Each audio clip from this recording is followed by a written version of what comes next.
Le G5 Sahel est mort. C'est ce que pense Mohamed Bazoum, le chef d'État du Niger. Cette déclaration fait suite à l'annonce du retrait malien du G5 Sahel.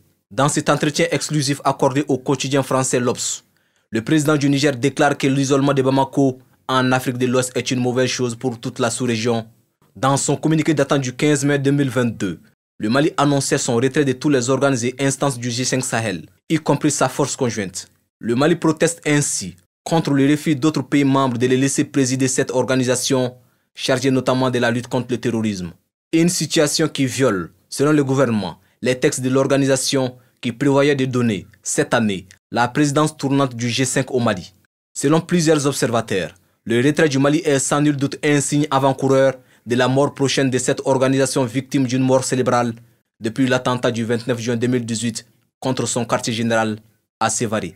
Bâtie autour du Mali, la force conjointe du G5 Sahel n'a pas pu se relever après cette attaque meurtrière qui avait fait 6 morts et des dégâts matériels considérables.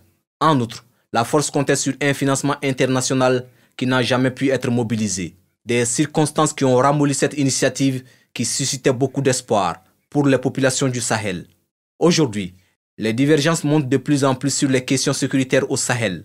Pour le chef d'État nigérien, les forces maliennes ne remplissent pas leur mission dans la zone des 3 frontières. Il ajoute que Bamako n'a pas investi les postes avancés dans cette zone. Des accusations mutuelles et des divergences de points de vue interviennent au moment où la conjugaison d'efforts est privilégiée par les avertis comme l'option idéale de vaincre le terrorisme.